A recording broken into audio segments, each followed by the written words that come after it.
My sister told me I'd never find love because I was too plain, too boring, too forgettable for any man to choose. For 24 years, I believed her, until the moment her ex-fiancé got down on one knee at her wedding reception and asked me to marry him instead. Turns out, while she was busy planning the perfect wedding, he was falling in love with the sister she'd convinced everyone was invisible. Before we jump back in, tell us where you're tuning in from, and if this story touches you, make sure you're subscribed, because tomorrow I've saved something extra special for you. My name is Iris Delacroix, and growing up in Charleston, South Carolina, I was always the shadow to my sister Scarlett's blazing sun. The Delacroix family owned 3 of the most prestigious wineries in the region, and from the moment we could walk, it was clear which daughter would inherit the family legacy of charm, beauty, and social grace. Scarlett was everything a Southern belle was supposed to be: golden blonde hair that caught sunlight like spun silk, emerald eyes that sparkled with mischief, and a laugh that could make grown men stumble over their words. She had that effortless magnetism that drew people into her orbit like moths to a flame. At family gatherings, she would hold court on the wraparound porch of our antebellum home, surrounded by admirers hanging on her every word.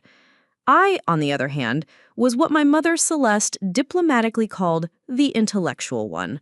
My hair was a mousy brown that never held a curl properly, my eyes were an unremarkable hazel behind wire-rimmed glasses, and I had the unfortunate habit of being more interested in books than boys. While Scarlett perfected her pageant walk and practiced her competition smile, I spent my afternoons in the library or volunteering at the local hospital as an art therapy assistant. The comparisons started early and never stopped. At church functions, family friends would coo over Scarlett's latest achievements in beauty pageants or her starring role in the high school drama productions, then turn to me with those pitying smiles that adults reserve for disappointing children. "And how is little Iris doing?" they'd ask. The word little always emphasized in a way that made it clear they weren't referring to my age. "Oh, Iris is doing just fine," my mother would respond with the kind of forced brightness that meant she was scrambling for something positive to say. "She's very dedicated to her studies, very, very focused." The subtext was always clear. Scarlett was the prize, and I was the consolation gift that nobody really wanted to unwrap. By the time I turned 16, the pattern was so established that even I accepted my role as the family's romantic disappointment. While Scarlett dated the quarterback, the prom king, and eventually the mayor's son, I spent my Saturday nights tutoring younger students or organizing charity drives at the hospital. It wasn't that I didn't want romance, I just couldn't compete with a sister who seemed to have been designed by nature specifically to break hearts. The cruelest part wasn't even the constant comparisons. It was the way Scarlett would occasionally throw me a bone of false hope, only to snatch it away when it suited her narrative. I remember one particular incident when I was 17. A sweet boy named Timothy Chen from my AP Literature class had been walking me to the library after school for weeks, carrying my books and asking thoughtful questions about the poems we were studying. I was starting to think that maybe, just maybe, someone might actually be interested in quiet, bookish Iris Delacroix. Then, Scarlett decided she needed a date to the spring formal. "Timothy's actually kind of cute," she announced one evening over dinner, twirling her fork through her salad with the casual air of someone selecting jewelry, in that nerdy, intellectual way that some girls find appealing. I felt my stomach drop. "Scarlett, Timothy and I—" "Oh, please," she laughed, not meanly, but with the dismissive tone of someone stating an obvious fact.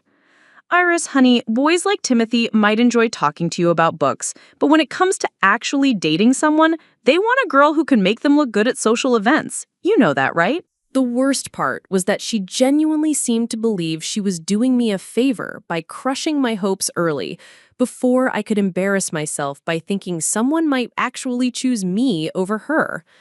That night, I cried into my pillow until my eyes were swollen shut, not just because of Timothy, but because of the crushing realization that this was my life. I would always be the sister who almost got chosen, the one who boys talked to before they fell for Scarlett, the consolation prize that nobody actually wanted to claim. The pattern continued through high school and into college.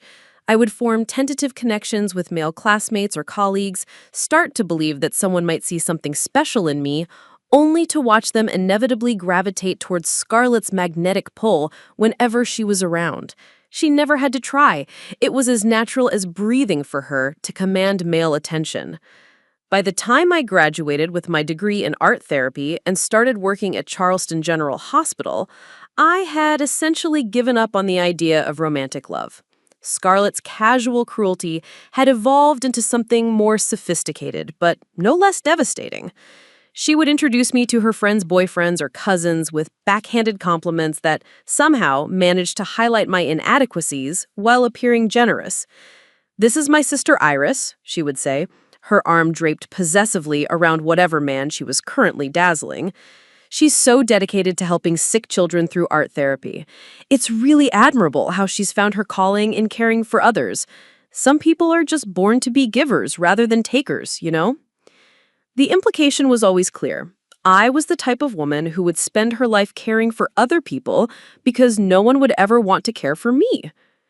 The family had long since accepted this narrative.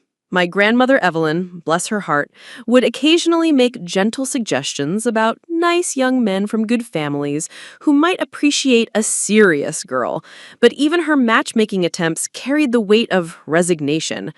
We all understood that I was destined to be the maiden aunt, the one who would inherit the family's charitable instincts rather than their legendary ability to inspire passion. At 24, I had made peace with this role. I threw myself into my work at the hospital, where sick children didn't care that I wasn't beautiful enough to stop traffic or charismatic enough to command a room. With my young patients, I could be exactly who I was, gentle, creative, patient, and caring, without feeling like I was falling short of some impossible standard. I lived in a small apartment above an antique bookshop in Charleston's historic district, surrounded by first edition novels and vintage art supplies. It was a peaceful life, if a lonely one. I had Phoenix Rivera as my closest friend, a fellow art therapist who saw past my quiet exterior to the passionate, creative woman underneath. But even Phoenix couldn't completely fill the ache of wondering what it might feel like to be someone's first choice instead of their safety net. The irony wasn't lost on me that I spent my days helping children express their emotions through art, while I kept my own feelings locked away behind walls that had been built by years of systematic rejection and casual cruelty. My patients would create bold, colorful masterpieces full of hope and joy, while I limited myself to muted watercolors and careful sketches that never demanded too much attention. This was the version of myself I had accepted. The good daughter, the dedicated professional, the woman who would spend her life loving other people's children and celebrating other people's happiness. I had stopped looking in mirrors with hope and started viewing them as simply functional objects that helped me make sure my appearance was neat and professional. If someone had told me then that within a year I would be standing in the center of a wedding reception with a man on his knees professing his love for me in front of 200 shocked guests, I would have assumed they were describing someone else's life. But sometimes the most extraordinary transformations begin with the most ordinary moments, and mine was about to begin with a simple knock on my apartment door on a rainy Thursday evening in March. The knock came at exactly 7:30. Interrupting my evening ritual of grading art therapy assignments while rain drummed against my windows. I wasn't expecting anyone. Phoenix was at a yoga class, and my family rarely visited my modest apartment above Morrison's antique books.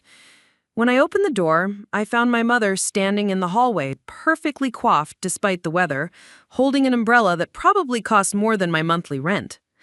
"Iris, darling," she said, sweeping into my small living space with the practiced grace of someone who had never encountered a room she couldn't dominate. "I hope you don't mind me stopping by unannounced, but I have the most wonderful news." My mother's definition of wonderful news typically involved Scarlett's latest achievement, so I braced myself for another announcement about my sister's success in something I had never even attempted. But as she settled into my threadbare armchair, the only decent piece of furniture I owned, her expression held something different. Excitement, yes, but also a barely contained anxiety that made her perfectly manicured fingers drum against her Arma's purse.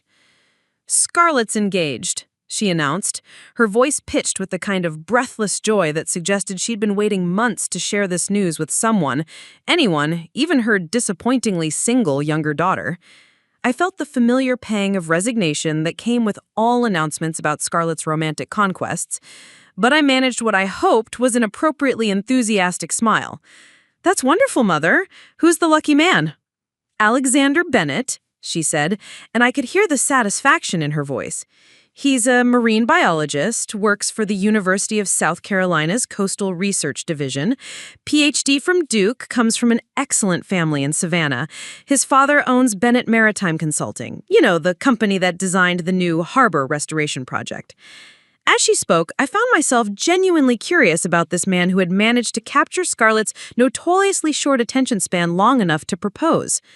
In our family's social circle, men fell into two categories: those who were dazzled by Scarlett's beauty and charm, and those who were smart enough to see through the performance, but too intimidated to compete with her other admirers.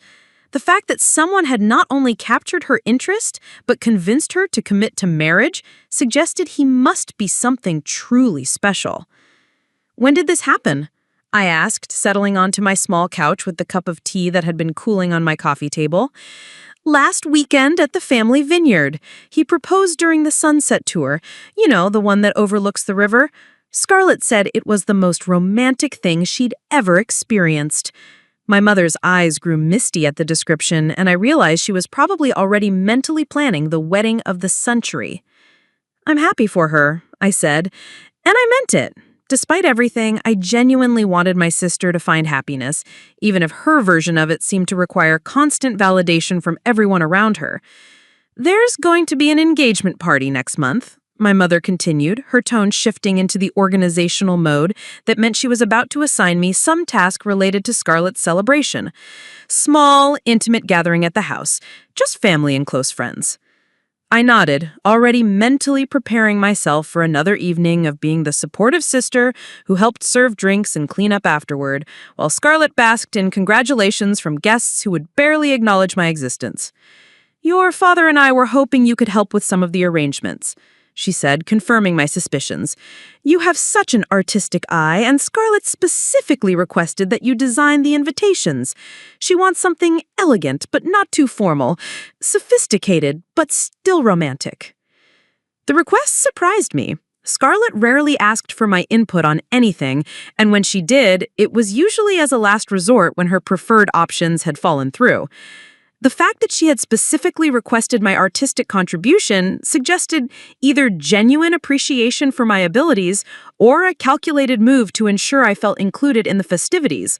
With Scarlett, it was always difficult to distinguish between genuine sentiment and strategic kindness. "Of course," I said, "I'd be honored to help." My mother's relief was palpable, and I realized she was genuinely worried that I might decline. The thought hadn't even occurred to me. Saying no to family obligations was not something I had ever learned how to do. "There is one more thing," she said, her voice taking on that careful tone that meant she was about to ask for something she wasn't sure I'd be comfortable with. "Scarlett would like you to be one of her bridesmaids." The offer hit me like a physical blow. In all of Scarlett's previous relationships, I had been relegated to the background. The sister who showed up to parties and smiled politely, but was never included in the inner circle of friends who got matching dresses and special treatment. The fact that she wanted me and her wedding party suggested a level of inclusion I had never experienced before. "She would?" I asked, unable to keep the surprise out of my voice. "Of course she would," my mother said, though something in her expression suggested this decision had required some discussion. "You're her sister, Iris. Who else would she choose?" The answer to that question was obvious. Any of the dozen perfectly polished friends who had been orbiting Scarlett since high school.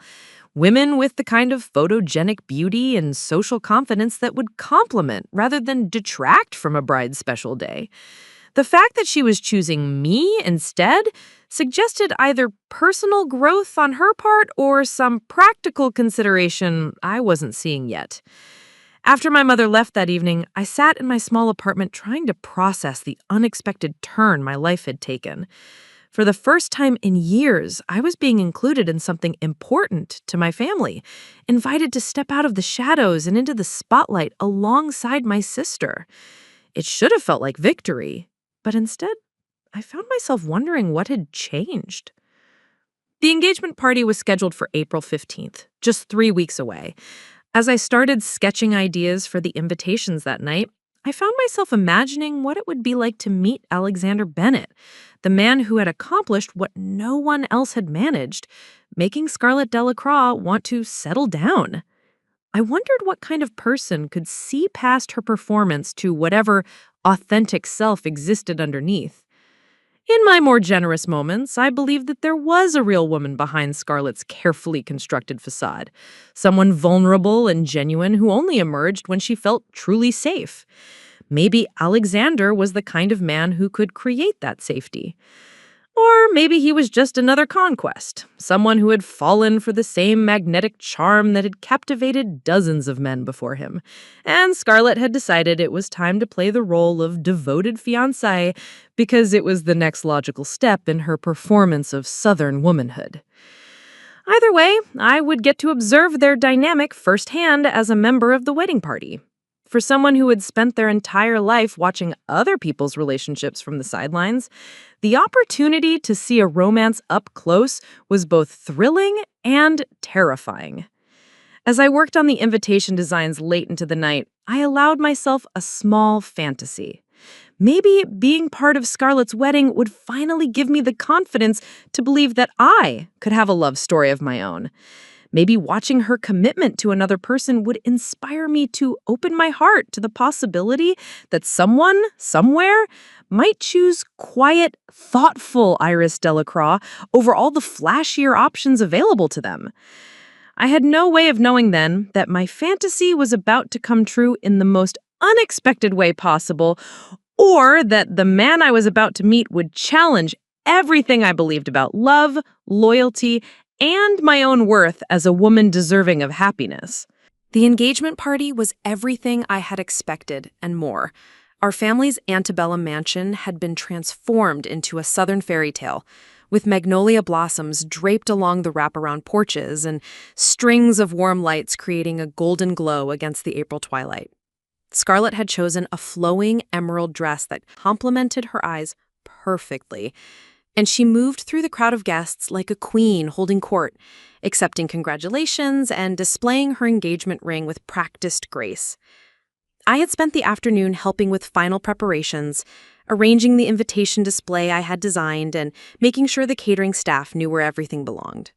As usual, I was dressed conservatively, a simple navy blue dress that Phoenix had helped me choose. Something elegant enough for the occasion, but understated enough not to draw attention away from the guest of honor. "You look beautiful tonight," Phoenix had told me as we'd gotten ready together at my apartment.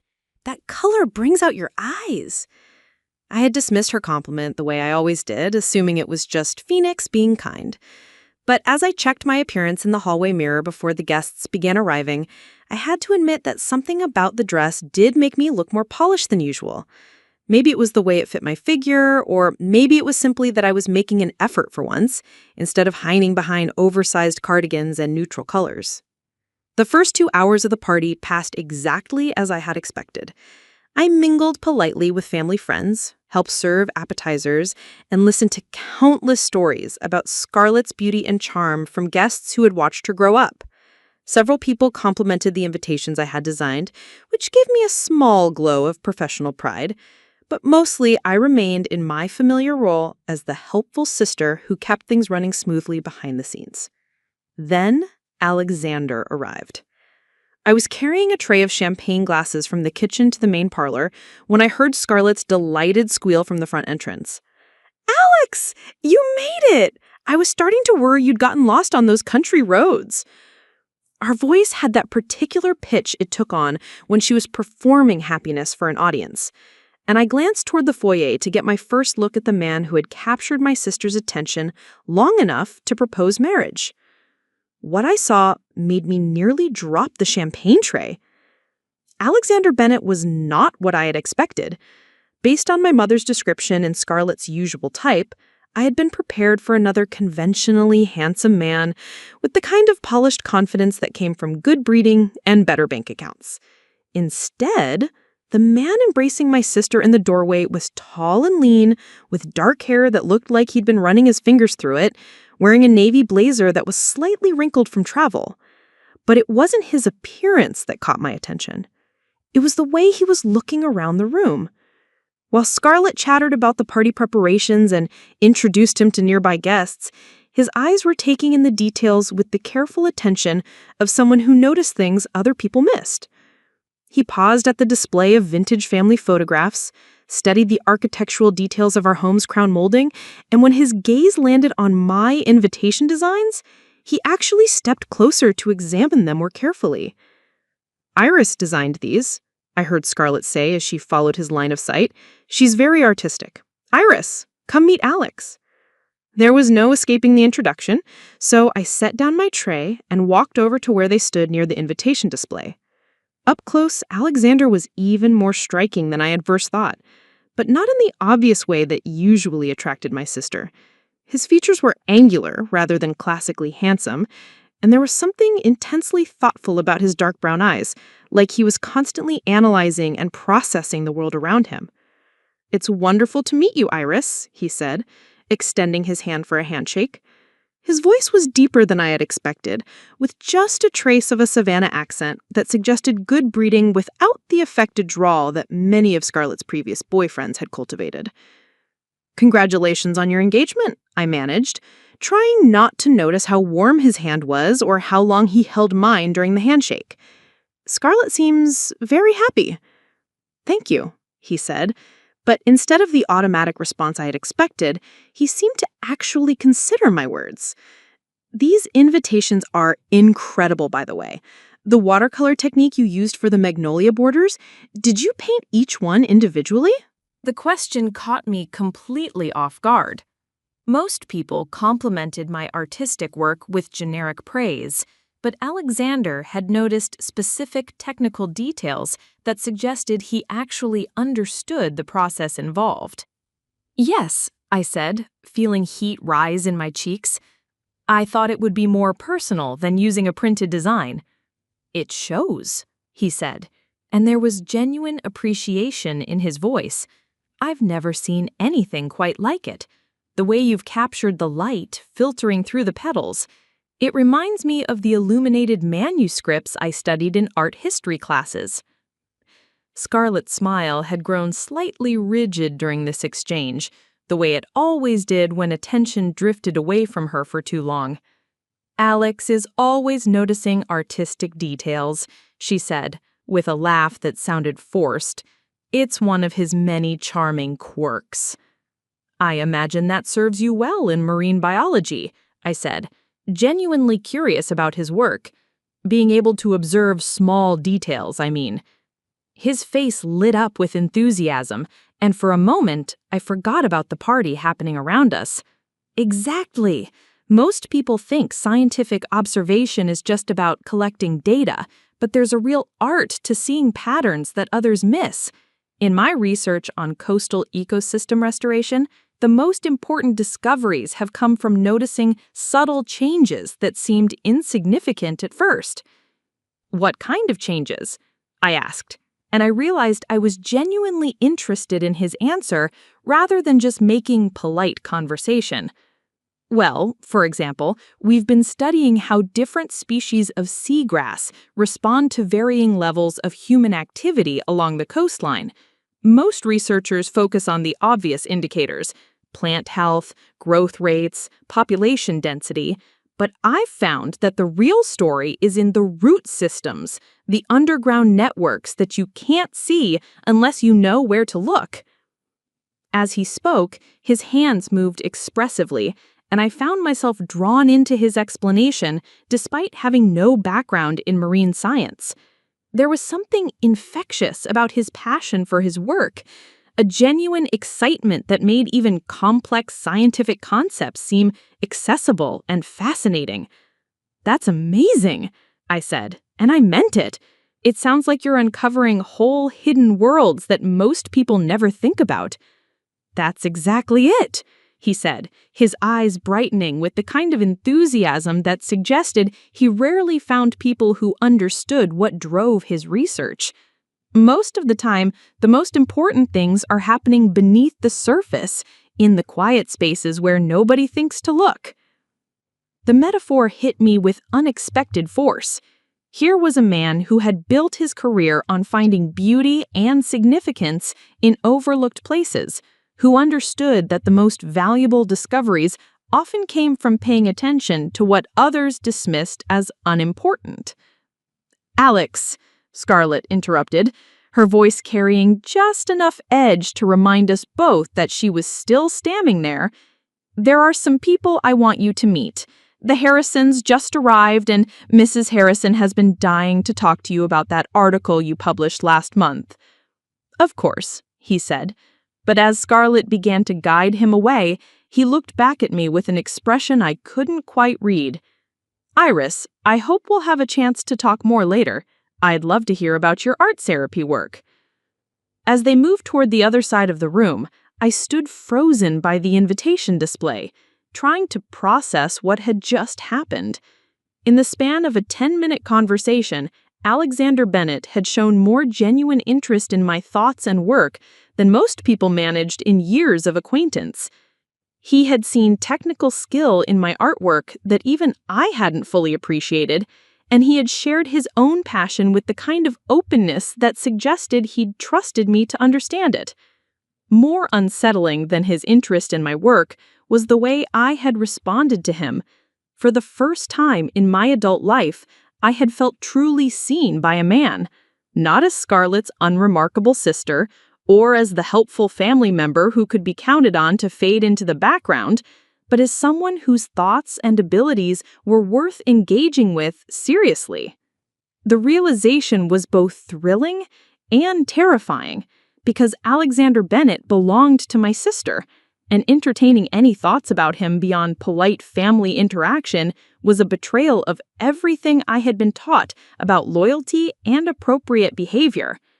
But as I watched him navigate the rest of the party, accepting congratulations and charming my family's friends with the same thoughtful attention he had shown to my work, I couldn't shake the feeling that something fundamental had shifted in my understanding of what was possible between two people.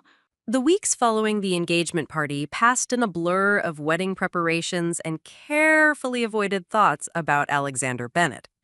I threw myself into my work at the hospital with renewed intensity, spending extra hours with my young patients and volunteering for weekend shifts that kept my mind occupied and my apartment empty. But despite my best efforts to maintain appropriate distance, Alexander seemed to appear everywhere in my life. He accompanied Scarlett to family Sunday dinners, where he would ask thoughtful questions about my art therapy techniques and remember details from our previous conversations. He showed up to the wedding venue walkthroughs, offering to help carry supplies and somehow ending up in quiet conversations with me about everything from coastal conservation to the therapeutic benefits of creative expression. Each interaction was perfectly innocent on the surface, but underneath, I could feel something building between us that had nothing to do with family obligation or polite conversation. The way his eyes would find mine across crowded rooms, the slight pause when our hands accidentally touched while reaching for the same wedding planning binder, the manner in which he would position himself next to me during group discussions, it all felt deliberate in a way that made my pulse quicken and my conscience ache. The breaking point came during a particularly stressful afternoon of cake tasting at Magnolia Bakery in downtown Charleston. Scarlett had invited the entire wedding party to sample options, and what should have been a pleasant hour of tasting elegant confections had devolved into a minor crisis when she declared that none of the options were special enough for her dream wedding. "I need something that nobody else has ever had," she announced, her voice rising with the particular pitch that signaled an impending breakdown. "This is supposed to be the most important day of my life, and these cakes are just so ordinary." The bakery owner, a patient woman named Mrs. Chen, who had been creating wedding cakes for Charleston society for 30 years, maintained her professional smile while Scarlett criticized everything from the buttercream texture to the fondant finish. Alexander sat beside his bride-to-be, offering supportive murmurs and gentle suggestions that were dismissed almost as quickly as they were offered. I watched the scene unfold with a familiar mixture of sympathy and frustration. This was vintage Scarlett, creating drama where none existed because she couldn't bear for anything in her life to be less than absolutely perfect. But for the first time, I found myself wondering how Alexander was processing his fiancé's behavior, whether he was beginning to recognize the patterns that had defined my sister's personality since childhood. "Maybe we should take a break," he suggested quietly when Scarlett began examining her sixth cake sample with the intensity of a forensic investigator. "We don't have to decide everything today." "Now, Alex, you don't understand," Scarlett snapped, her composure finally cracking. "The wedding isn't 3 months, and every other decision depends on Miss One. If we don't get the cake right, everything else will fall apart." The logic was questionable, but the emotion behind it was genuine. Scarlett had built her entire identity around the idea of having the perfect wedding, the kind of fairy tale celebration that would be photographed for Southern Living magazine and discussed by Charleston society for years to come. The pressure she had placed on herself to achieve that perfection was clearly taking its toll. "I need some air," she announced, gathering her purse and sweeping out of the bakery with the dramatic flair that had always been her signature exit strategy. Alexander looked torn between following her and staying to smooth things over with Mrs. Chen, who was discreetly beginning to clean up the rejected cake samples. The other bridesmaids, Jasmine Cross and Luna Bennett, Alexander's sister, had also scattered, leaving me alone with the groom-to-be in the suddenly quiet bakery. "I should apologize to Mrs. Chen," I said, moving toward the counter where the older woman was working with practiced efficiency to restore order to her display case. "That's kind of you," Alexander said, falling into step beside me. "But you shouldn't have to apologize for someone else's behavior." There was something in his tone that made me look at him more carefully. His jaw was tight with tension, and there was a weariness in his expression that suggested this wasn't the first time he'd found himself managing the aftermath of one of Scarlett's dramatic exits. Mrs. Chen accepted my apology with gracious professionalism, assuring us that she understood the stress of wedding planning and would be happy to schedule another appointment when the bride was feeling more settled. As Alexander and I left the bakery together, I found myself walking slowly, reluctant to end what felt like the first genuine moment we had shared away from family supervision. "She'll calm down," I said, feeling obligated to defend my sister despite my own frustration with her behavior. "Wedding planning brings out the worst in everyone, I think." Alexander stopped walking and turned to face me, his expression serious. "Iris, can I ask you something?" The use of my name, spoken with such careful consideration, made my heart rate spike. Of course. Is this normal for her?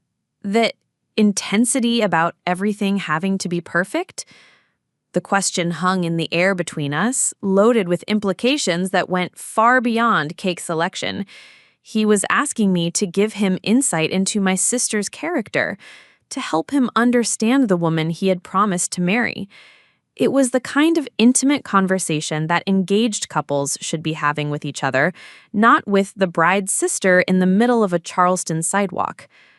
Scarlett has always held herself to very high standards, I said carefully, trying to be honest without being disloyal. She wants everything in her life to be beautiful and special, which isn't necessarily a bad thing. "But," Alexander prompted, clearly sensing that I had more to say. I struggled with how to articulate what I had observed about my sister's relationship with perfection without betraying family loyalty. But sometimes I think she gets so focused on how things look from the outside that she forgets to pay attention to how they actually feel. Alexander nodded slowly, and I could see him processing my words. That makes sense. I've noticed that she seems most relaxed when we're alone together, away from anyone who might be watching or judging. She's always been very aware of appearances, I said. Our mother raised us to believe that how others perceive us is almost as important as who we actually are. And what do you think about that philosophy? he asked. The question caught me off guard. Nobody had ever asked for my opinion about the value system I'd been raised with, had ever suggested that my perspective on family dynamics might be worth hearing. I think it can be exhausting, I admitted. Constantly performing for other people's approval means you never get to find out who you really are when nobody's watching. Alexander studied my face with the same careful attention he had given to my artwork at the engagement party. And who are you when nobody's watching, Iris? The question was so unexpected, so intimate that I felt my breath catch. Here was a man asking me to reveal my authentic self, not as a prelude to judgment or comparison with my sister, but out of genuine curiosity about who I was beneath the careful politeness I had learned to wear like armor. I stopped, realizing I'd never been asked to define myself outside the context of my family role. I'm someone who notices things, details that other people miss. I like quiet mornings and old books and the way children's faces light up when they create something they're proud of. That sounds wonderful, Alexander said, and there was something in his voice that made me believe he meant it. We had resumed walking, but our pace remained slow, as if both of us were reluctant to reach our destinations and end this unexpected moment of connection. The afternoon sun filtered through the ancient live oaks that lined the street, creating patterns of light and shadow that shifted with each gentle breeze. "Can I tell you something?" Alexander said, as we approached the corner where we would need to part ways, him toward his car to find Scarlett, me toward the bus stop that would take me back to my apartment. "Of course," I said, though something in his tone made me nervous. That conversation we had at the engagement party about finding important things in overlooked places, I haven't been able to stop thinking about it. My heart began to race, but I forced myself to keep walking to maintain the appearance of casual conversation. It was an interesting parallel between your work and art. It was more than that, Alexander said quietly. It made me realize that I've been so focused on the obvious, beautiful things in life that I might be missing something extraordinary that's been right in front of me all along. The implication of his words hit me like a physical blow. He wasn't just talking about scientific observation or artistic technique. He was talking about me, about the possibility that the quiet sister in the background might be worth noticing, worth valuing, worth choosing. "Alexander," I said, his full name feeling strange on my tongue, "you're engaged to my sister." "I know," he said, and there was pain in his voice that told me he was as conflicted about this growing connection as I was. I know exactly how impossible this situation is. We had reached the corner, and I knew that in another moment we would have to go our separate ways, back to our appropriate roles as groom-to-be and supportive sister. But before I could force myself to walk away, Alexander reached out and gently touched my arm. "Iris, I need you to know that meeting you has changed something fundamental about how I understand what it means to truly connect with someone." And then he was gone, jogging across the street toward his car, leaving me standing on the sidewalk with my heart pounding and my world tilted completely off its axis. The next few weeks passed in a haze of wedding preparations and carefully managed avoidance. I threw myself into my work with an intensity that concerned Phoenix, staying late at the hospital and taking on extra art therapy sessions with patients who needed additional support. Anything to keep my mind occupied and away from the dangerous territory of thinking about Alexander Bennett's words on that Charleston sidewalk. But avoiding him proved impossible when you were part of the same wedding party. The bridesmaids' dress fittings, the rehearsal dinner planning meetings, the endless stream of pre-wedding events that Southern society demanded, every gathering brought us into the same space, where I would catch him watching me with an expression that made my pulse race and my conscience ache. During these encounters, I began to notice things about Alexander and Scarlett's relationship that I had missed during the engagement party's celebratory atmosphere. small details that revealed cracks in what should have been the happy facade of an engaged couple just months away from their wedding day.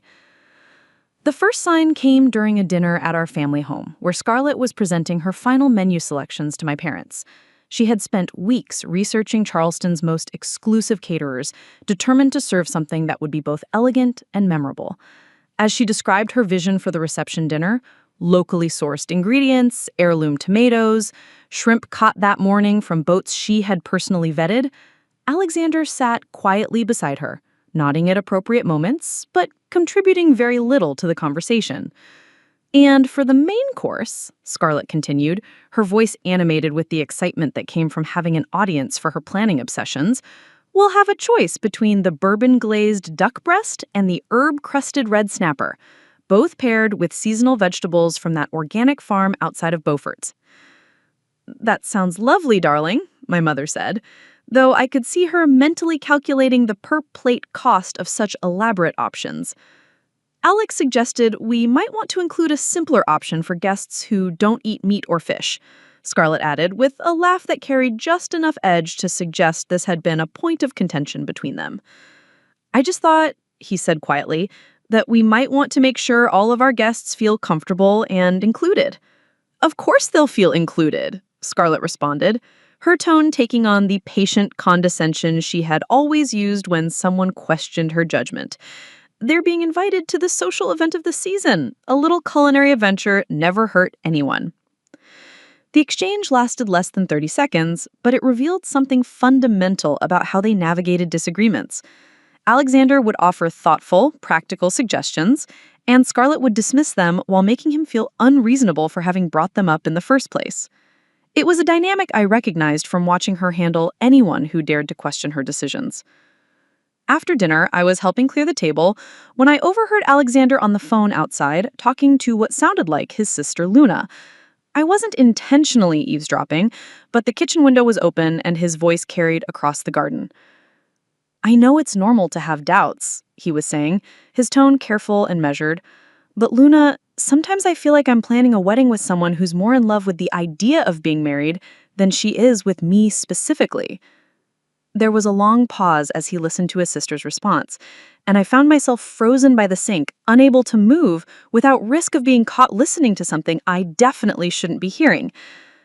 "No, she's not a bad person," Alexander continued. "She's beautiful and accomplished and everything that anyone would want in a partner. But when we're together, I feel like I'm constantly auditioning for a role in her life rather than actually sharing a life with her." The pain in his voice was unmistakable, and I felt my heart clench with sympathy for both him and my sister. This was the conversation that engaged couples were supposed to have with each other, not with family members over the phone while hiding in gardens. The following week brought another revelation during what should have been a routine trip to the florist. Scarlett had insisted on visiting 3 different shops before making her final decision, and she had dragged both Alexander and me along to provide opinions on arrangements that she had already predetermined she would love or hate. At Petals and Prose, Charleston's most prestigious florist, she fell in love with an elaborate cascading bouquet design that would cost more than most people spent on their entire weddings. As she described her vision to the florist, white gardenias and magnolia blossoms with trailing Spanish moss and vintage ribbon, Alexander stood beside her with the expression of someone who's trying very hard to be supportive. "It's beautiful," he said when she turned to him for approval, "but do you think it might be a little much for an outdoor ceremony, I mean? Something simpler might photograph better against the natural backdrop." The suggestion was perfectly reasonable, offered with the kind of gentle diplomacy that suggested he had learned to navigate Scarlett's reactions carefully. But her response was swift and cutting. "Alex, honey, I appreciate your input, but floral design isn't exactly your area of expertise," she said with a smile that didn't reach her eyes. "I've been dreaming of this bouquet since I was 12 years old. Trust me to know what will look best." "Of course," Alexander said quietly, but I could see the resignation in his posture, the way his shoulders sagged slightly as he stepped back from the conversation. As Scarlett continued discussing details with the florist, I found myself moving closer to Alexander, offering the kind of wordless support that came from recognizing someone else's discomfort. "The gardenias will be beautiful," I said quietly, trying to bridge the awkwardness. "They're your favorite, aren't they, Scarlett?" "They're classic and elegant," she replied, without looking up from the arrangement samples. "Unlike some of the trendy options that other brides are choosing these days." It was a typical Scarlett response, deflecting attention from the personal significance of her choices in favor of positioning herself as superior to other women's decisions. I glanced at Alexander and saw him watching this exchange with the kind of analytical attention that suggested he was beginning to recognize patterns he hadn't noticed before. Later, as we walked to our cars, Alexander fell into step beside me while Scarlett chatted with the florist about delivery timing. "Can I ask you something about your sister?" he said, his voice low enough that only I could hear. My heart rate spiked, but I nodded. "Has she always been—" He paused, clearly struggling to find words that wouldn't sound disloyal. "Resistant to other people's input, even when it's well-intentioned?" The question revealed so much about his growing awareness of Scarlett's controlling tendencies, and I found myself in the impossible position of wanting to help him understand while not wanting to betray my sister. I said, "Scarlett has very strong opinions about how things should be. She's always known exactly what she wanted, which can be both a strength and a challenge. But what about compromise? What about considering that other people might have valuable perspectives to offer?" I looked at him then, really looked at him, and saw a man who was beginning to question everything about the relationship he had committed himself to. The realization should have made me protective of my sister, should have motivated me to defend her character and help salvage their engagement. Instead, I felt a dangerous flutter of hope. I said, "Alexander, are you having second thoughts about the wedding?" The question hung between us like a challenge, and for a moment, I thought he might actually answer honestly. But then Scarlett appeared at his side, linking her arm through his with the possessive grace that had always been her signature move. "What are you two talking about so seriously?" she asked, with a laugh that suggested she didn't really want to know the answer. "Just discussing how beautiful the ceremony's going to be," I said quickly, falling back into my familiar role as the supportive sister who kept conversations light and comfortable. But as we parted ways that afternoon, I caught Alexander looking at me with an expression that suggested our conversation had been about much more than wedding flowers, and that the questions he was asking himself were becoming increasingly difficult to ignore. The call came on a Tuesday evening in late June, just 6 weeks before the scheduled wedding date. I was in my apartment grading art therapy assessments when my phone rang with Scarlett's distinctive ringtone, a snippet of "Here Comes the Bride" that she had programmed as a joke during her engagement excitement. "Iris," she said, without preamble, her voice thick with tears and rage, "I need you to come over right now. Alex just broke up with me." The words hit me like a physical blow, followed immediately by a confusing rush of emotions I wasn't prepared to examine. Concern for my sister, certainly, but underneath that was something that felt dangerously close to relief, which made me hate myself, even as I grabbed my car keys. I found Scarlett in our family's main parlor, still wearing the elegant sundress she had chosen for what was supposed to be a romantic dinner with her fiancé. Her carefully applied makeup was streaked with tears, and she was clutching a glass of wine with the desperate intensity of someone trying to numb emotional pain. "He said he couldn't go through with the wedding," she said the moment I walked into the room. "He said he realized he wasn't in love with me, that he was in love with the idea of me, and that wouldn't be fair to either of us." My mother was pacing behind the sofa, her own glass of wine in hand, her face flushed with the kind of righteous indignation that came for having her daughter's happiness threatened by someone outside the family. "The nerve of that man," Celeste was saying, her voice pitched with the particular fury reserved for social humiliation. 6 weeks before the wedding? Do you have any idea how this looks? The invitations have been sent, the deposits have been paid, the flowers have been ordered. I settled into the chair across from Scarlett, trying to process the magnitude of what had just happened. Alexander had actually done it. He had ended an engagement that everyone expected to result in one of Charleston's most celebrated weddings of the year. What exactly did he say? I asked, hoping my voice sounded appropriately supportive rather than inappropriately curious. He said he'd been having doubts for weeks. He said that every conversation we had about the wedding made him realize we weren't building a marriage, we were producing an event. He said he felt like he was marrying a stranger. The accuracy of Alexander's assessment was startling, but I kept that observation to myself.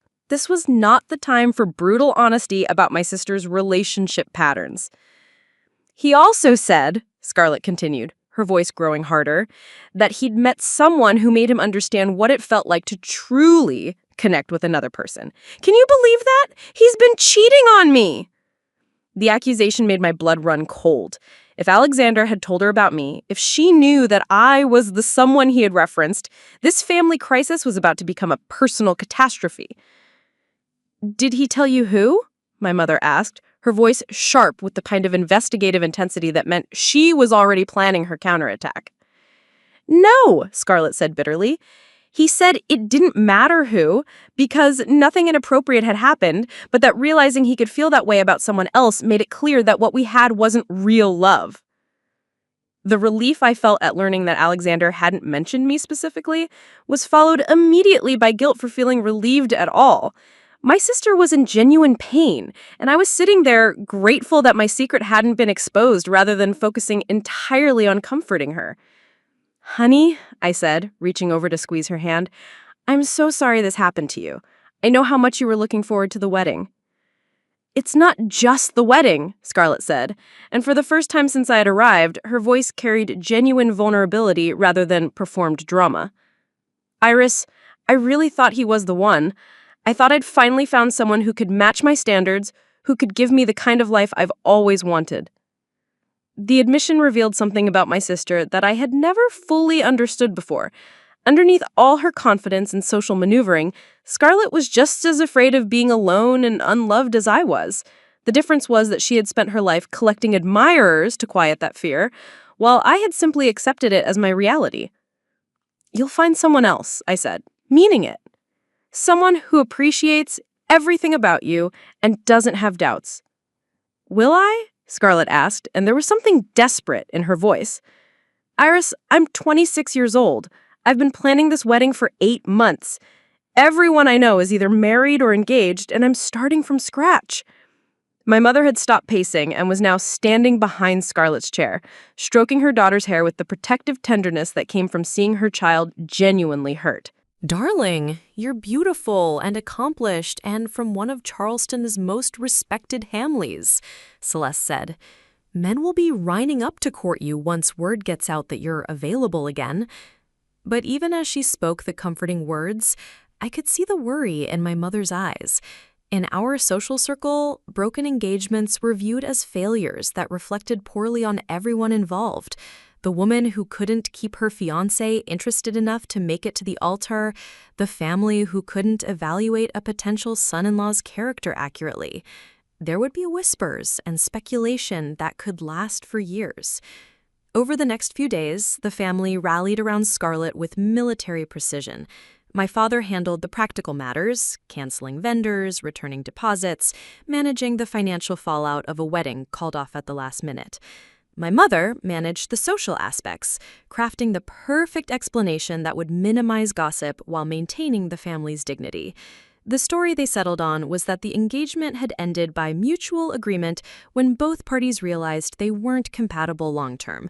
It was dignified, mature, and completely untrue, but it served the family's need to control the narrative around Scarlett's romantic failure. Meanwhile, I found myself in the strange position of being Scarlett's primary emotional support during her recovery from a breakup that had secretly left me feeling more hopeful about my own romantic prospects than I had in years. She would call me at all hours, needing someone to listen while she analyzed every conversation she'd had with Alexander, looking for signs she had missed or things she could have done differently. "Do you think I was too controlling?" she asked during one of these late-night phone sessions, her voice small and uncertain in a way I had rarely heard before. The question was so loaded with potential honesty that I struggled with how to respond. The truth was that, yes, she had been controlling, dismissive of Alexander's input and more invested in the wedding than the marriage. But this vulnerable version of my sister deserved gentleness, not brutal assessment. "I think you knew what you wanted and weren't afraid to ask for it," I said carefully. "Some men find that intimidating, but the right man will appreciate your clarity about your standards. Alex used to say that I never really asked what he wanted. He said I would present him with decisions I'd already made and then get upset when he didn't seem enthusiastic about them." This was the closest Scarlett had ever come to genuine self-reflection about her relationship patterns, and I found myself holding my breath, hoping she would continue down this path of authentic introspection. "Do you think that's true?" I asked gently. There was a long pause before she answered.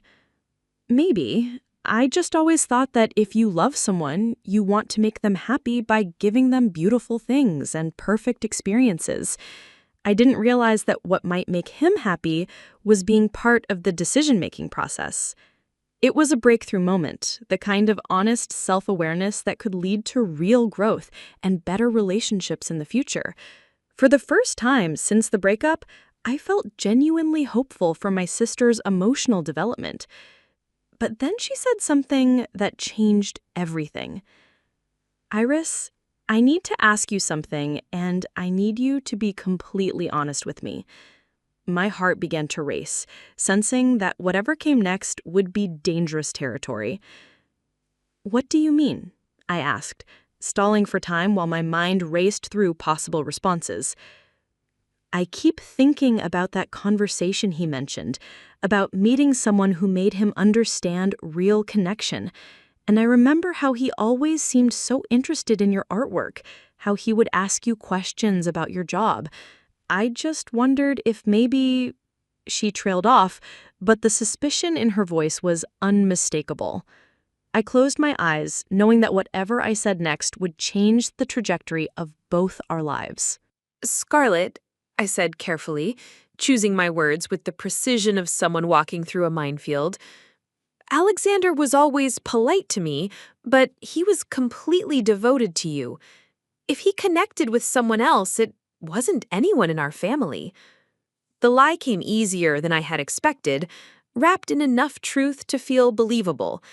Alexander had been devoted to her, in his way, and he had never been inappropriate with me. The connection we had felt was real, but nothing physical had ever happened between us. Scarlett seemed to accept my reassurance, her suspicion fading back into general heartbreak. "I just keep thinking there must have been signs I missed. Some way I could have prevented this. Sometimes people just grow apart," I said, hating myself for the platitude, but unable to offer the brutal honesty that might actually help her understand what had gone wrong. Over the following weeks, I threw myself back into work and tried to forget about Alexander Bennett. The hospital kept me busy with a new program for adolescent patients, and I convinced myself that whatever I had felt during those brief moments of connection had been a fantasy born of loneliness rather than genuine attraction. Then, 3 months after the broken engagement, my mother called with news that stopped my heart.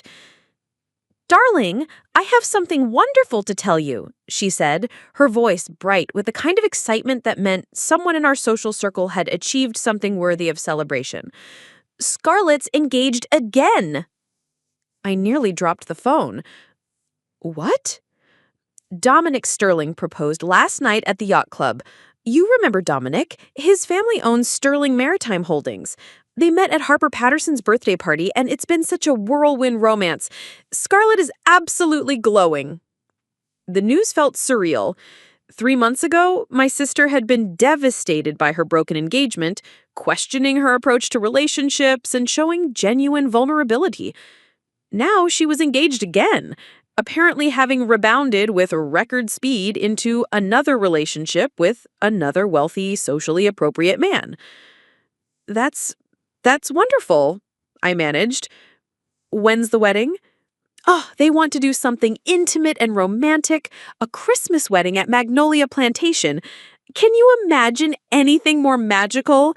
Scarlett's already started planning, and she wants you to be her maid of honor this time. The invitation to be maid of honor rather than just a bridesmaid felt like another olive branch from my sister, a sign that her vulnerability during the aftermath of the Alexander situation had genuinely brought us closer together. But it also meant I would be even more involved in this new wedding production, which felt exhausting before it had even begun. I'd be honored, I said, because there was no other appropriate response. The engagement party was scheduled for October, and as the date approached, I found myself dreading another evening of celebration and family performance. But something had changed in my approach to these social obligations. Maybe it was watching my sister's resilience in the face of public humiliation, or maybe it was simply getting older, but I no longer felt the automatic impulse to fade into the background. When I arrived at the Sterling family's waterfront estate for the party, I was wearing a dress that Phoenix had helped me choose, a deep burgundy silk that made my skin glow and my eyes look more green than brown. For the first time in years, I had put effort into my appearance, not to blend in, but to feel confident in my own skin. The party was everything I expected, elegant, expensive, and full of Charleston social elites celebrating another union between prominent families. Scarlett looked radiant in a champagne-colored dress that perfectly complemented her blonde hair, and Dominic Sterling appeared to be everything a proper Southern groom should be: handsome, charming, and appropriately deferential to his bride-to-be's opinions about wedding planning. I was talking to Phoenix about the art therapy program when I saw him. Alexander was standing near the bar, looking uncomfortable but trying to maintain polite conversation with Luna and her husband. He was wearing a navy suit that I remembered from other family events, and his hair still had that slightly disheveled quality that suggested he had been running his fingers through it, a nervous habit I had noticed during our previous conversations. The shock of seeing him at Scarlett's engagement party was followed immediately by confusion. Why was he here? Had Scarlett invited him out of some misguided attempt at mature friendship? Or had he come as Luna's guest, unaware that this would be the celebration of his ex-fiancé's new engagement? As if sensing my stare, he looked across the room and our eyes met. The impact was immediate and devastating, that same electric connection that had made every previous encounter feel like charged with possibility. But now there was something different in his expression, a kind of desperate intensity that made my pulse race. He excused himself from his conversation and began making his way across the room toward me. Phoenix noticed the direction of my attention and followed my gaze, her eyebrows raising with interest. "Who is that?" she asked. "And why are you looking at him like he just set something on fire?" "That's Alexander Bennett," I said quietly. "Scarlett's ex-fiancé." Phoenix's eyes widened. "The one who broke up with her 6 weeks before the wedding? What is he doing here?" Before I could answer, Alexander appeared beside us, looking even more nervous up close, but determined to have whatever conversation he had crossed the room to initiate. "Iris," he said, my name sounding like both a greeting and a question. "Could I speak with you privately for a moment?" Phoenix glanced between us with the shrewd assessment of someone who recognized romantic tension when she saw it. "I think I need to refresh my drink," she said diplomatically, melting away into the crowd with perfect timing. "Alexander," I said, trying to keep my voice steady, "what are you doing here?"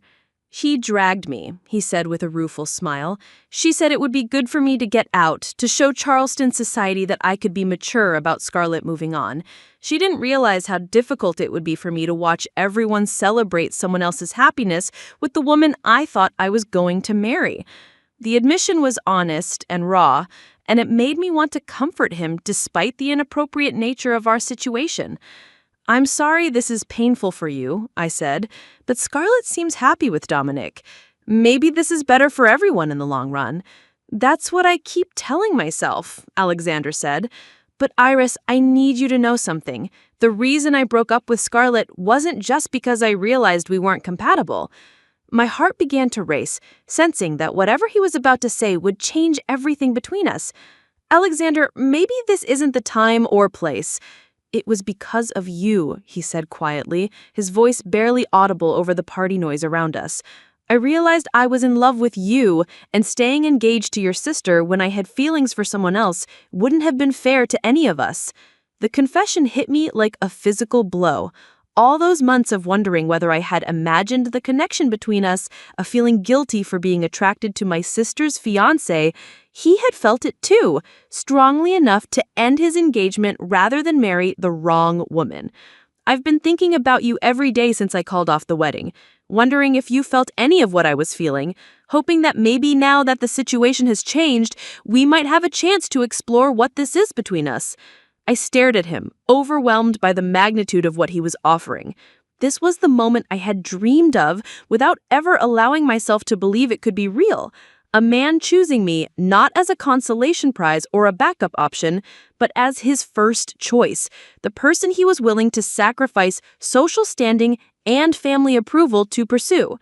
But we were standing in the middle of my sister's engagement party, surrounded by people who would view any romantic connection between us as a scandal of the highest order. The timing was impossible, the situation was complicated, and the potential for family destruction was enormous. "Alexander," I said, my voice shaking, "I can't have this conversation here. Not tonight." "I know," he said, and there was understanding in his eyes along with disappointment. "But I needed you to know how I feel. I needed you to know that if you're willing to take a chance on something that might be complicated and messy, but could also be extraordinary, I want to try." Before I could respond, Scarlett's voice rang out across the room, calling for everyone's attention as Dominic prepared to make a toast to their engagement.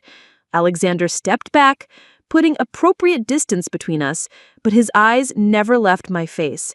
"Think about it," he said quietly as we turned toward the happy couple. "Please."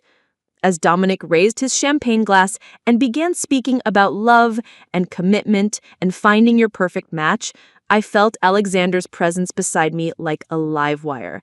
Every word of the toast seemed to carry double meaning. Every reference to finding true love felt like a question directed specifically at me. The real question was whether I was brave enough to finally reach for what I wanted, even if it meant risking everything I had worked so hard to build with my family.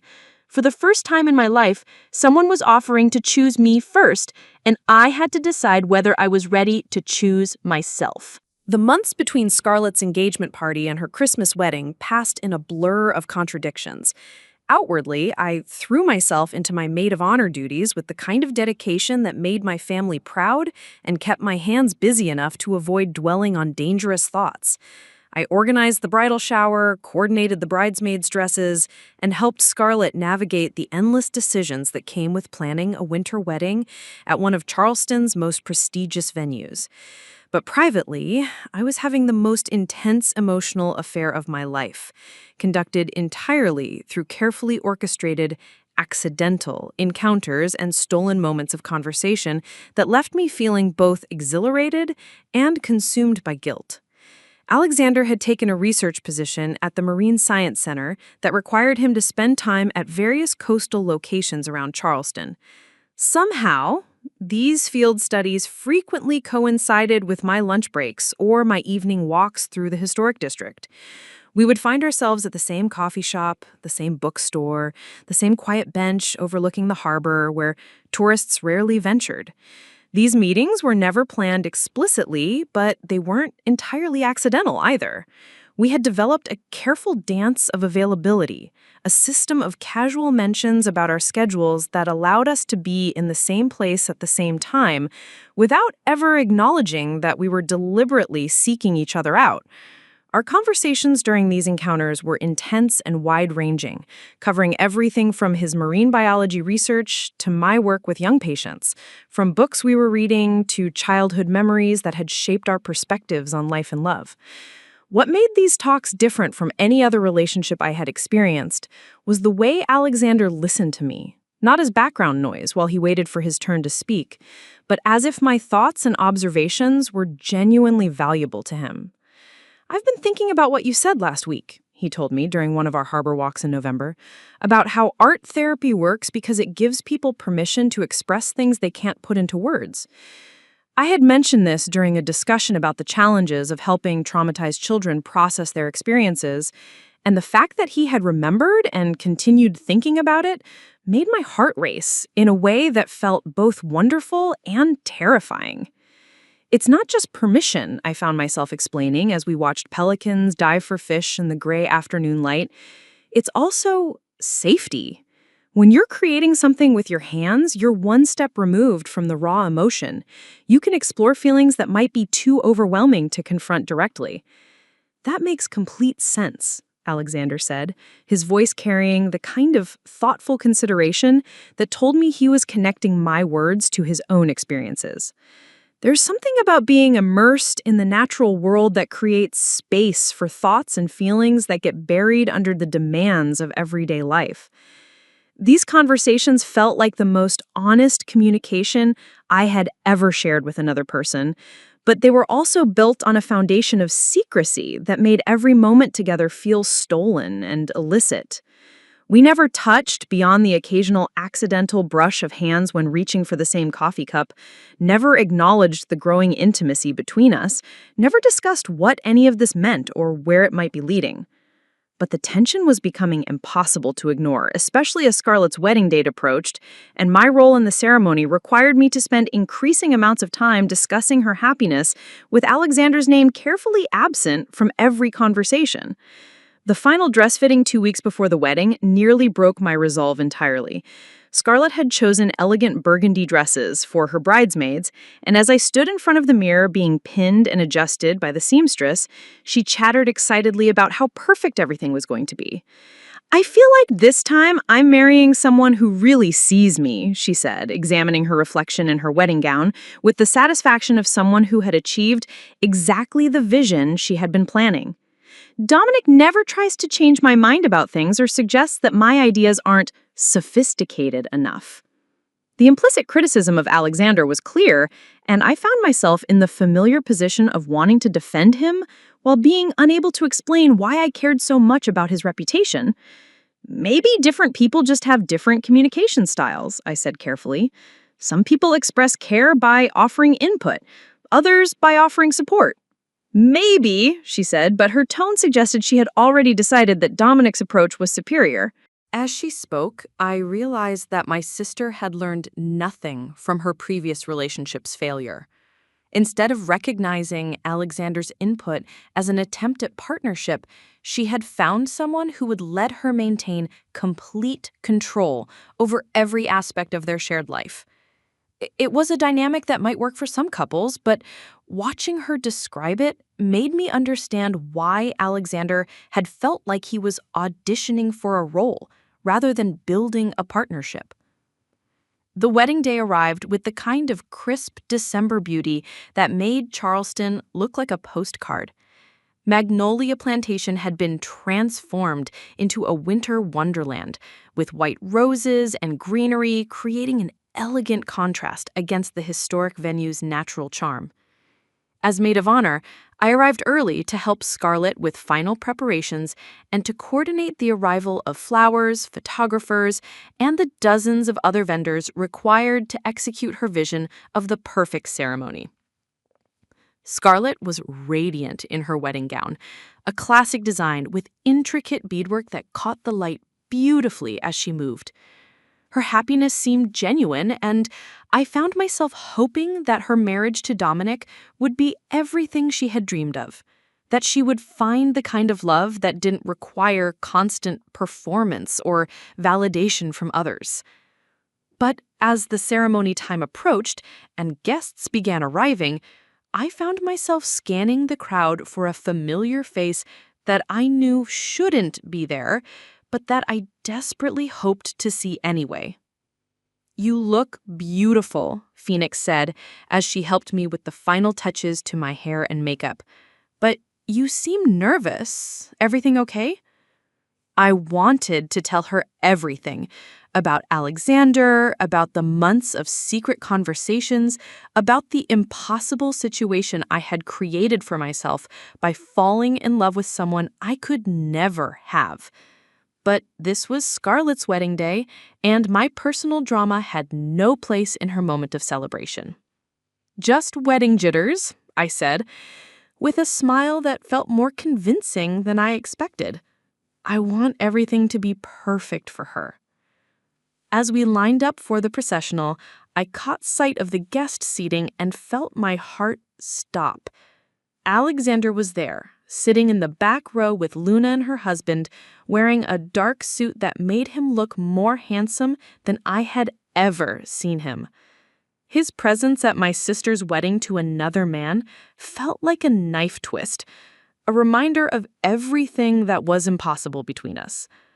But as the music began and we started our walk down the aisle, Alexander's eyes found mine, and the expression on his face made my steps falter. He wasn't looking at me with resignation or regret. He was looking at me with the kind of intense determination that suggested he had come to this wedding with a specific purpose in mind. The ceremony passed in a blur of traditional vows and elegant rituals, but I felt Alexander's presence like a physical force throughout the entire service. Every time I glanced toward the guests, he was watching me rather than the bride and groom, and there was something in his expression that made my pulse race with anticipation and terror in equal measure. As Dominic and Scarlett exchanged rings and promised to love each other forever, I found myself thinking about the conversation Alexander and I had shared about finding important things in overlooked places. Standing there in my burgundy bridesmaid dress, watching my sister marry a man who would never challenge her to grow or change, I realized that I had spent my entire life being overlooked, and maybe it was time to step into the light. The ceremony concluded with enthusiastic applause and the kind of celebratory chaos that followed every successful wedding. As the newlyweds made their way back down the aisle, I followed in the recessional, trying to maintain my composure while my mind raced with possibilities and fears. The reception was being held in the plantation's grand ballroom, and as guests moved from the ceremony site to the cocktail hour, I found myself swept up in the logistics of making sure everything ran smoothly. But even as I coordinated with vendors and made sure the bridesmaids knew where to go for photographs, I was acutely aware of Alexander moving through the crowd, accepting congratulations on behalf of his sister, and engaging in polite conversation with other guests. As the sun set and the reception officially began, I realized that whatever Alexander had planned for this evening was about to unfold, and that my life was about to change in ways I couldn't predict or control. The reception was everything Scarlett had dreamed of. Elegant, sophisticated, and flawlessly executed. The plantation's ballroom glowed with candlelight and winter florals, creating the kind of romantic atmosphere that would be featured in Charleston society pages for months to come. As maid of honor, I moved through the evening's events with practiced efficiency, making sure the photographers captured the right moments, coordinating with the band for special dances, and ensuring that every detail of my sister's perfect evening unfolded exactly as planned. But throughout dinner and the traditional toasts, I remained hyper-aware of Alexander's presence. He sat at a table near the back with Luna and her husband, participating in appropriate conversations and raising his glass during tributes to the happy couple. But I could feel his attention like a spotlight whenever I moved through the room. The evening progressed through its predictable milestones: the first dance between Dominic and Scarlett, the father-daughter dance that left my mother tearful with pride, the cake-cutting ceremony that generated the requisite applause and camera flashes. I performed my maid of honor duties flawlessly, giving a speech about my sister's beauty and grace that earned appreciative murmurs from the guests, all while my pulse raced with the growing certainty that something significant was building toward a crescendo. As the dancing portion of the evening began and guests moved onto the floor for more casual celebration, I finally allowed myself a moment to step outside onto the ballroom's terrace for fresh air.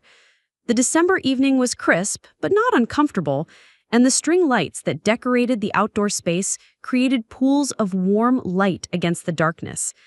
I was standing at the terrace railing, looking out over the plantation grounds, and trying to process the emotional complexity of watching my sister marry someone else while the man I had fallen in love with sat 50 feet away, when I heard footsteps behind me. Iris. I turned to find Alexander approaching, his expression serious and determined in a way that made my heart begin to race. He had loosened his tie, and his dark hair was slightly disheveled as if he had been running his fingers through it, a nervous habit that I had come to recognize during our secret conversations. "Alexander," I said, trying to keep my voice steady, "you shouldn't be out here. People will notice if we're alone together." "I know," but he continued walking toward me until he was close enough that I could smell his cologne and see the intensity in his dark eyes. "Iris, I've spent the past 6 months falling deeper in love with you every day. I've watched you be brilliant and compassionate and creative, and I've listened to you talk about your work and your dreams, and I've realized that you are everything I've been looking for in another person." The words hung in the air between us, finally acknowledging what we had both been carefully avoiding for months. All those accidental encounters, all those deep conversations about art and science and life, we had been building toward this moment of truth, and now there was nowhere left to hide. "Alexander, this is my sister's wedding," but my voice lacked conviction. "Isn't it?" Alexander asked, moving closer until I could feel the heat radiating from his body. "Iris, I've spent the past 6 months falling deeper in love with you every day. I've watched you be brilliant and compassionate and creative, and I've listened to you talk about your work and your dreams, and I've realized that you are everything I've been looking for in another person." His words were everything I had hoped to hear, and everything I was terrified to acknowledge. The months of stolen conversations had created an intimacy between us that felt more real than anything I had ever experienced. But acting on those feelings would mean betraying my family in the most public way possible. "We can't do this," I whispered, but even as I said the words, I found myself leaning toward him rather than away. "Why not?" Alexander asked, his voice gentle but insistent. "Because people will gossip? Because your family will be shocked?" "Iris, I spent 2 years engaged to a woman who never really saw me, who treated me like an accessory to her perfect life rather than a partner. I'm not going to spend the rest of my life wondering what might have happened if I had been brave enough to choose the woman who actually understands who I am." Before I could respond, he did something that changed everything. Alexander dropped to one knee on the terrace, pulling a small velvet box from his jacket pocket, and looked up at me with an expression of such vulnerable hope that my breath caught in my throat. "Iris Delacroix," he said, his voice carrying clearly in the quiet evening air. "I know this is complicated and messy and probably the worst possible timing, but I also know that I love you more than I have ever loved anyone, and I can't imagine building a life with anyone else. Will you marry me?" The proposal was so unexpected, so completely outside the realm of possibility I had allowed myself to consider, that for a moment I couldn't process what was happening. Alexander was kneeling on the terrace of my sister's wedding reception, offering me the kind of love I had dreamed of but never believed I deserved, asking me to choose happiness over family harmony. "Alexander," I breathed, staring at the ring box in his hands, a vintage setting with a stone that caught the light from the string lights overhead. I don't know what to say." "Say yes," he said simply. "Say that you love me too, and that you're willing to take a chance on something that might be the most important thing that ever happens to either of us." The sound of laughter and music from inside the ballroom reminded me where we were, what was happening just 50 feet away from this life-changing moment. My sister was inside celebrating her marriage to someone else, surrounded by family and friends who would view any romantic connection between Alexander and me as the ultimate betrayal of family loyalty. But as I looked down at this man who had seen something valuable in the quiet sister everyone else overlooked, who had chosen me over social expectations and family approval, I realized that I was facing the most important decision of my life. I could choose safety, maintaining my role as the supportive sister who never caused problems or demanded too much attention, or I could choose love, accepting the proposal of someone who valued my thoughts and dreams and believed I was worth fighting for. "The ring," I managed to say, my voice shaking. "Is that—" "It was my grandmother's," Alexander said. "Luna helped me reset the stone in a new setting. She said that if I was going to propose to you, it should be with something that represented family and tradition and lasting love." The fact that his sister had been involved in this proposal, had actually encouraged it, made the moment feel less like a betrayal and more like a blessing. Luna had watched her brother's previous engagement, had seen how wrong he and Scarlett had been for each other, and she was supporting his choice to pursue something real with me. From inside the ballroom, I could hear the band beginning to play one of the slower songs that would bring couples onto the dance floor, including Dominic and Scarlett for another of their special moments. The timing was perfect and terrible simultaneously. Everyone inside was focused on the newlyweds, which meant Alexander and I were unlikely to be interrupted, but it also meant that we were literally conducting this proposal during my sister's celebration of marrying someone else. "I love you," I said quietly, the words feeling both natural and revolutionary. "I think I started falling in love with you during that first conversation about your research, when I realized that you actually listened to what I had to say and thought my perspective was valuable." Alexander's face lit up with such joy that I felt my own smile breaking across my face despite the impossible circumstances.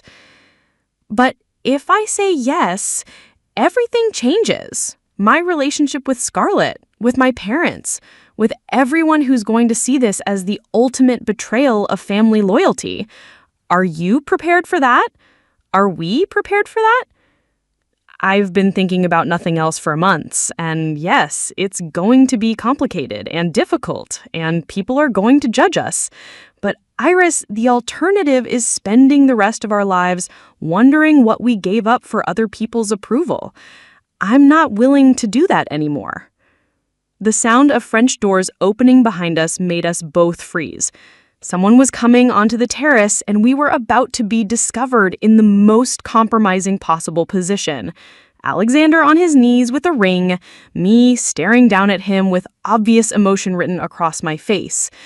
But instead of panic, I felt a strange sense of calm settle over me. This was the moment when our secret would become public, when I would have to choose between hiding and standing up for what I wanted.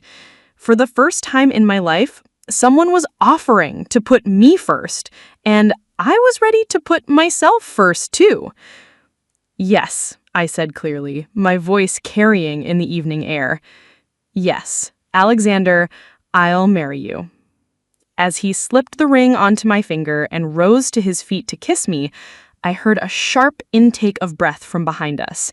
When we turned toward the sound, we found Scarlett standing in the doorway, still wearing her wedding gown, staring at us with an expression of shock so complete that she looked like she had just witnessed something impossible. The silence that followed Scarlett's appearance stretched for what felt like hours, but was probably only seconds. The three of us stood frozen in a tableau that would have been comical if it weren't so devastating.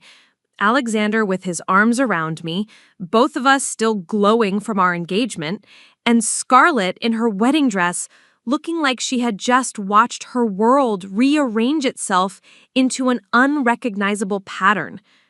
"I came out to get some air before the bouquet toss," Scarlett said, finally, her voice strangely calm. "I didn't expect to find this." She gestured vaguely at the scene before her, and I realized that she was struggling to process what she had witnessed. Alexander proposing to her sister at her own wedding reception was so far outside the realm of normal family behavior that she seemed unable to formulate an appropriate response. "Scarlett," I started, but she held up her hand to stop me. "No," she said, and her voice was gaining strength as the shock began to wear off. "Let me understand this. Alex, you broke up with me 6 weeks before our wedding because you said you weren't ready for marriage, that you needed to figure out who you were before you could commit to anyone else. And now, at my wedding to someone else, you're proposing to my sister?" The accusation was fair, and Alexander didn't try to deny himself or defend himself with excuses. "I broke up with you because I realized I wasn't in love with you. I was in love with the idea of you, with the life we were supposed to have together, but I wasn't in love with who you actually are. And yes, part of that realization came from getting to know Iris and understanding what it felt like to connect with someone on a deeper level."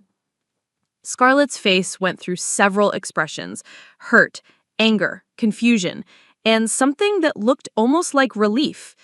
"So, when you said you'd met someone who made you understand what real connection felt like, you were talking about her?" "Yes," Alexander said simply. "How long?" Scarlett asked, looking between us. "How long has this been going on?"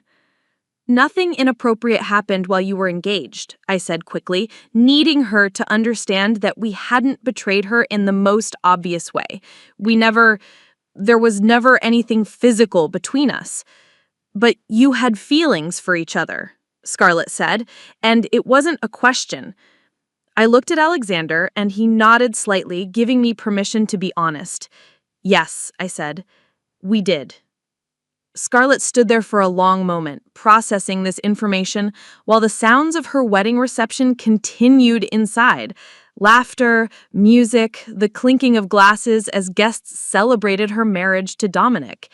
When she spoke again, her voice held a quality I had rarely heard from her before: genuine vulnerability. "I need to ask you something, Iris, and I need you to tell me the truth.